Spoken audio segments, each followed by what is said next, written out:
Now, I started this talk by telling you that I was very concerned about nuclear war, and I think that negotiations must start as soon as possible. I'll tell you why I think that, and you're more than welcome to go in opposition. Now, because I think the more the parties invest, the more difficult it will be to end this war. I mean, we know this phenomenon is overcommitment by sunk cost fallacy. Once people invest more, it's hard to get out. And many see it like defeating Hitler. And, we just have to teach him a lesson. But Hitler didn't have the A-bomb. And if he had one, and I'm absolutely certain he would have used it just to destroy the whole world if he has to go. Now, if Putin is losing, I think he will use nuclear weapons as his last straw. The US would retaliate and hell would break loose. So if the West succeeds on the battlefield, it will be more likely that the war will become nuclear. Now, if the West is losing, the Western allies won't just walk away and say, well, we tried, but they will invest even more. Neighbor countries like, for example, Poland or Estonia and all these countries would likely get involved. And then NATO would be directly involved. What would happen? Hell would break loose.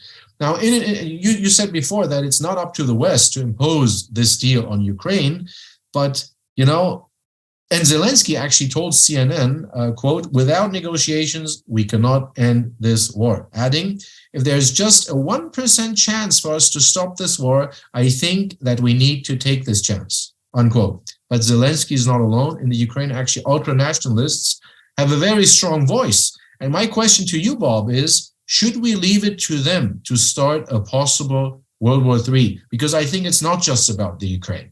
And how could we speed up negotiations and make sure Ukrainians feel involved, included? Well, I think what you've just said makes lots of assumptions, some of which I'd like to comment on. First, I think President Biden is extremely sensitive to the possibility of a wider war. And I think what he, on the one hand, wants to do is deter future Russian aggression. He wants to support the Ukraine, but try to support Ukraine in a way that at least minimizes the risk of a direct confrontation between the Russians and the United States. And so far, I think he's been doing that very well. I mean, for example, there's an argument that we should be providing air support because there's a lot of Ukrainians suffering because they don't have adequate air support. On the other hand, I think Biden wisely sees that if in fact American pilots are involved, there's a real risk of a direct confrontation, and that could be escalatory, okay? Second, in terms of the kinds of weapons we've been providing, it's been a sort of a delicate balance. We want to provide them with enough weapons and appropriate weapons so they could resist the aggression on the one hand. But on the other hand, we don't want to provide them with weapons that they use directly against Russia proper. And this is not to say there isn't a risk of escalation, but I think Biden is being very prudent about that. Now, of course, Putin is making a threat that he may use tactical nuclear weapons. My own belief is that is extremely, extremely unlikely. I think he wanted to raise the specter because he thought it might have a deterrent effect on the West's support. What if he's losing? What if he's losing? Well, the point, though, is you're making an assumption, which I think it turns out is wrong. Militarily, I have read, and I'm not a military expert, but those who are say there is no significant advantage in this war to using tactical nuclear weapons, given the way the war is being fought. And as a consequence, I mean, what Putin has got to think about is what are the advantages and disadvantages, okay? If there were a huge military advantage to using tactical nuclear weapons, that would be one thing. But if in fact what they really are is just a bigger form of artillery, and he already has the capacity both to bomb and use artillery, what is the marginal benefit? And on the one hand, and on the other hand, what are the marginal risks? I think Putin should believe that if he does use tactical nuclear weapons, he's going to offend the Chinese, the Turks, the Indians, and many countries that have been more supportive, deeply offend them. And B, I think it is very likely that it will provoke some kind of direct Western military response, most likely with air power in Ukraine. No question about it. I absolutely agree with you. Then he has to ask himself, what's the end game for me? All right. Mm-hmm. And does he want to risk a broader war that involves Russia directly? Mm-hmm. I can't see why that would serve his interests. I guess my own sense is you're right that this conflict, the escalation of this conflict does pose serious risks. But you also have to ask, is it really in the interests of either side to see that kind of escalation? Oh, no. I think it would be absolutely not in the interest of Russia to use nuclear weapons. But I think that if you corner him, and I think if he lost the war, that's the point I'm making, as a last, like either to rescue the situation or just to have the whole world go down with him. And that's the danger I see. Well, look, the Russians lost in Afghanistan, right? We lost in Vietnam. We essentially lost in Afghanistan too, like the Russians. Yeah, everyone lost in Afghanistan. Even the British, the British Empire lost in Afghanistan. But I think that in fact, did those losses affect a great power? Yes. Was it the end of the world for the great power? No. And I think would a loss in Afghanistan pose a threat to Putin's ability to hold on to power? It might. Ukraine, yeah. Mm-hmm. Ukraine. I mean, the loss in Ukraine. It might. And that I think Putin views as very serious. He wants to hold on to power, for sure. I hope you're right. I very much hope you're right. But I think that, and I think you are right, that ultimately, if there's a negotiated resolution, you don't want to humiliate Putin. I mean, you pointed out the possible deal, and that you see as rather clear. Recognition of Crimea as part of Russia, referendum in the eastern Ukraine regions, whether the residents want to be part of Russia or remain part of the Ukraine or be a sovereign state. And Ukraine would remain a sovereign state, but pledge to never join NATO. That's what it will eventually turn out to be, right? Well, you see, and this goes to really what I think is, I think there are two very difficult questions relating to that deal, which I think if there's a negotiated deal, it is going to involve some territorial concessions. It is going to have to involve respecting the sovereignty of the Ukraine as an independent country. And I think that the complications are, what guarantees will they be that the Russians won't go back on their word and 3 years or 5 years from now, once again, attack Ukraine? Mm-hmm. And I think that the obvious and best guarantee would be to allow Ukraine to become part of NATO. Maybe a second best guarantee would be a United States guarantee. A third best might be a lot of international troops stationed in Ukraine. But the dilemma is that from the get-go, NATO has shown no inclination to accept Ukraine as a member for the reason that you began with, that the Russians view that as a terribly serious threat. Well, how do you guarantee Ukraine's independence without some kind of adequate deterrent? That's the dilemma. Mm-hmm. And NATO is the obvious answer, frankly. Mm-hmm. And yet, paradoxically, in your view, that's what started the whole thing. It seems so. Now, academics like frameworks, because frameworks conjure up the illusion of order in a very complex world, and they can help us. I disagree. What frameworks ought to do is help you ask the right questions. Yes, absolutely. They don't necessarily give you the answers. No, they don't.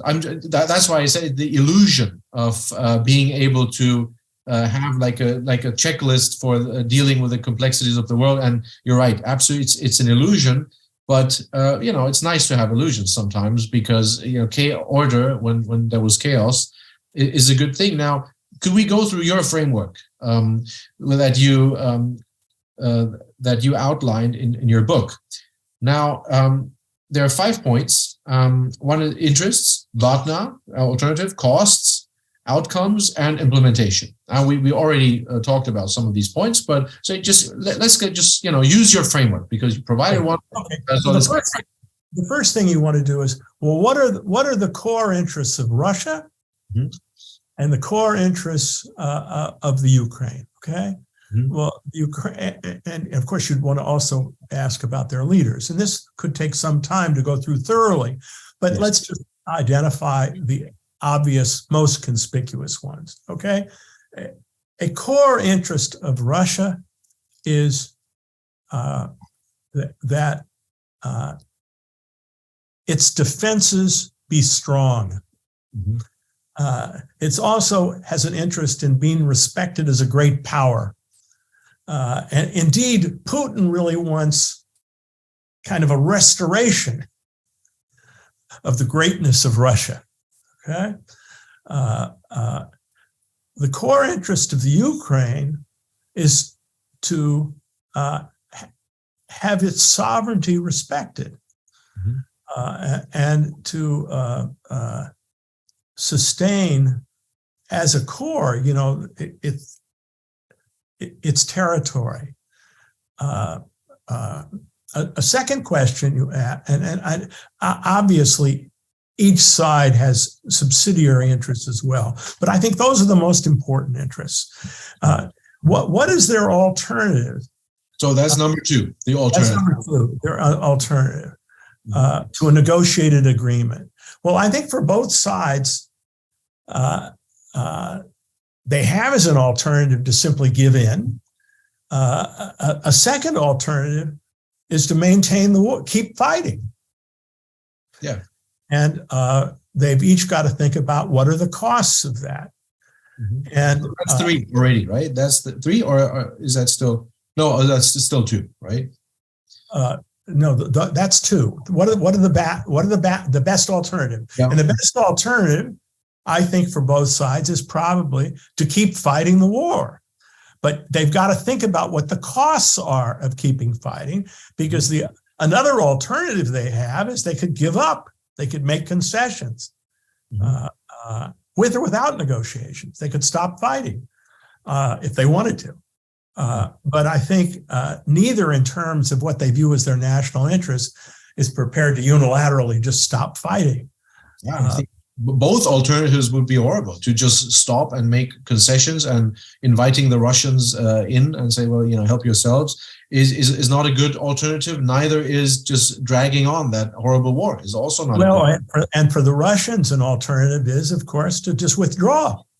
Yeah, and give up in that sense. And that's something they could do, but they view that probably as a very bad alternative because they think that was humiliating. Putin might well worry that if he just withdrew, as they did, by the way, from Afghanistan, they unilaterally withdrew. But that was, but with the collapse of the Soviet Union, that was 1989. and 90. So it was over, basically, right? So that it was at a tough time, but I mean, they still could have kept part of the Soviet army there. It became the Russian army. And of course, Biden agreed to follow through and withdraw from Afghanistan this past year. Yeah. Even though it was costly in lots of ways to him. All right. Mm-hmm. A third question, really, well, what are the costs of entering into negotiation? Mm-hmm. And as I said, there are costs of entering into negotiation. It may have an effect on your internal morale. I mean, for example, for the Ukraine, if the leadership starts to negotiate, it may be harder for the army to sustain its morale in terms of keeping the fighting. No one wants to be the last person to die in a war.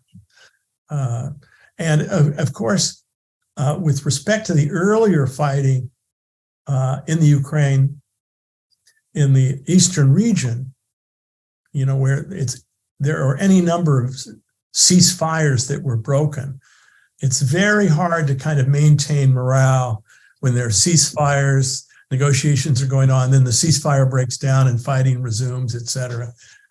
So there are real costs to entering into negotiations. Mm-hmm. And then the next point in my framework is to look at, well, what are the potential negotiated outcomes through negotiation? Mm-hmm. That's the fourth point. And here, and do any of those serve the party's interests better than their BATNA? Now, at the present time, we've said that for both sides, the BATNA is to probably keep on fighting. If they keep on fighting, no one knows what the ultimate outcome will be, but both sides know it's very costly. It's taking a lot of treasure, and it's costing a lot of lives. At the present time, of course, the Ukrainians are doing very well. They're recapturing territory. They have to ask themselves, well, what are the future prospects? How much further can we do this? What could be the Russian responses? Russia could call up a lot more troops. They have vast reservoirs of manpower. On the other hand, it appears their army isn't very well organized. And the Russians too have to think about, well, if we keep on fighting, how well can we create a stalemate? And what are going to be the costs of a stalemate? My own view is the most likely military outcome is a stalemate, where both sides, neither side, I don't think either side can achieve a total military victory. That's my own belief. I don't think the Ukrainians are going to be able to recapture Crimea. Mm-hmm. I think before Russia would allow Crimea to be lost, they'd pour in 1 million troops if they had to. Mm-hmm. They'd call up many, many more troops, and they'd invest much more in the war. And the last point of your framework is probably one of the biggest problems, as you pointed out earlier, implementation, right? Exactly. And indeed, I think you're 100% right. I think the biggest problem is implementation. If a deal is reached, what are the odds it will actually be enforced? And thinking about enforcement mechanisms and dispute resolution mechanisms, the rise of the future, is an important part of any deal. And that's where I think things are really very complicated. How can the West help guarantee the Russians, if they agree to withdraw, will keep that agreement? Yeah. Understood. So I see the problems, and I absolutely agree with you. To me, it just seems that not only is that there are people suffering in Somalia now because of a food shortage caused by that war. Millions could be starving. We have an energy crisis. I mean, I live in Germany, and we're it's going to be very, very expensive for our economy and for the whole country So it seems, and also, an economic crisis typically weakens democracies all over the world and strengthens the extreme right and the extreme left. So I think the costs are so high of not solving this, because I think, as you outlined, the solution is quite clear. The solution is quite clear, and I think everyone dying on the battlefield is, in my view, we should do this as soon as possible. And also, to me, it seems that the points we just talked about, the costs, and, because morale is going down, nobody wants to be the last to die on the battlefield. It's a very good point. But I think, if we have clandestine meetings, this could be solved. And there are, of course. And also, everything we talk about, we can be proven totally wrong. If the archives are open 20 years from now, it could all be bogus, or, whatever they discussed. And everything we talk about could be absolutely wrong, right? I mean, there are no certainties here. But to me, it seems that your great framework should be applied as soon as possible. Well, look, I agree, and I think the difficult question is, first, would the kind of deal that we've discussed, where there's recognition that Crimea is part of Russia, where there is some kind of internationally supervised in a serious way referendum to deal with the eastern regions. By the way, designing that is going to be very complicated. Who gets to vote in it? Are you going to put it all together as one piece, or are you going to divide it up? Because in fact, it's a number of different regions, very complicated. I don't want to say that would be an easy task. And of course, the international supervision, for it to be acceptable to the Ukrainians in the West, it'd really have to believe it could be an honest referendum, not one of these Soviet-style Russian fraud. 99%. Yeah, 99%, not 95%. 105%. Exactly. And so that's very complicated. And I think the issue has, in my view, do the prospects look bad enough to Putin that the deal we're describing would be preferable to simply continuing the fighting? Or does Putin believe that the will of the West, because of the suffering you're describing, will ultimately push the West into either ceasing to support the Ukrainians or push them into a deal that's even far worse for the Ukrainians? You see, that's his bet. He's not betting on the Ukrainians cracking anytime soon, in my view. I think he's been surprised to learn how their will to resist. But he's betting that the West will crack. And he may be right. Okay? Mm-hmm. For the Ukrainians, mm-hmm. the deal we're describing is a bargain with the devil. You're rewarding bad behavior. You're giving up part of what you viewed as your sovereign nation to a bully. Yeah, and that's not easy.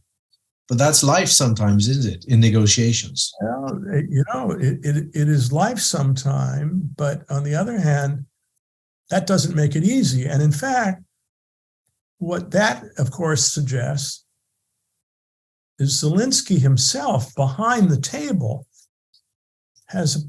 would have a pretty complicated job in selling this deal, right?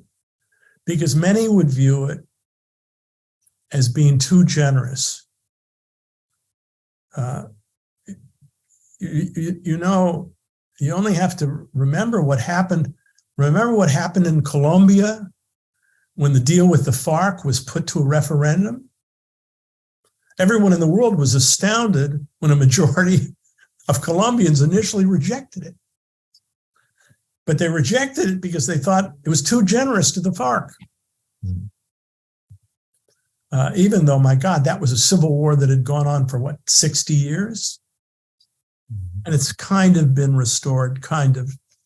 But anyway, these behind the table issues of whether the negotiated compromise will be acceptable isn't so easy. Mm-hmm. Yeah, I think some very, very good points, and I also think that everything that all my view, I'm happy always to be proven wrong and to learn, and I think this was a great learning experience, and I think your points are very excellent, and really it's such a difficult question of whether to negotiate right now or to wait, but it's just the question is what exactly are we waiting for? Well, I think that, by the way, don't you think Zelensky's statement made in the last day or two? I mean, we're talking on November 10th. It was literally in the last couple of days. Zelensky made a statement suggesting an openness to negotiation. Yeah. And I think that was in response. Mm-hmm. There were some newspaper rumors that the United States was secretly suggesting to him not to make such categorical refusals of a willingness to negotiate. So I think that the bigger problem is, frankly, and I don't know behind the scenes, is I don't think Putin is ready yet. But I think that signals have been given that I think the Ukraine would be prepared to negotiate if Putin were. Mm-hmm. And I think that what isn't clear to me is that the substantive deal that we've been discussing, that I've described, would necessarily be acceptable to either. Mm-hmm.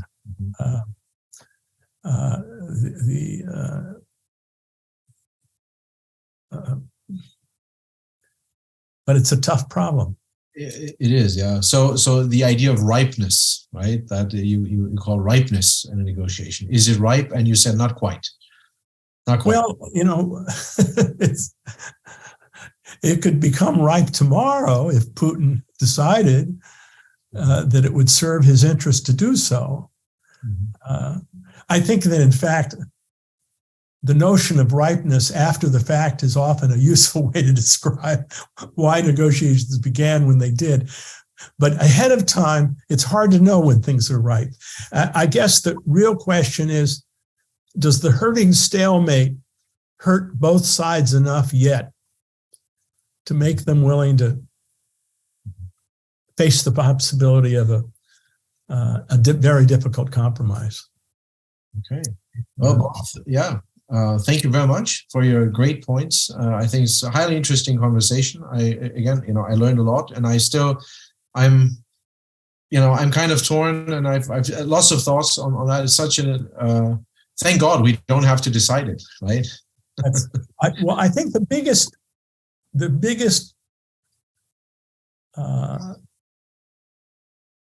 I think you view the risk of a substantial escalation as greater than I do. I share your view of the consequences of an escalation. I think it could be very dangerous. But I think you view the risk of an escalation and you view the risk of nuclear weapons being used by the Russians as greater than I do. I hope you're right. Those are predictions. And of course, the hard thing about applying any of these frameworks is there is so much uncertainty.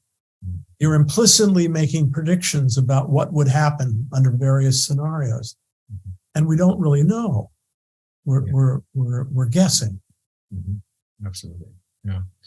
All right, Bob. Thank you so much. Such a pleasure speaking with you. Such a nice conversation.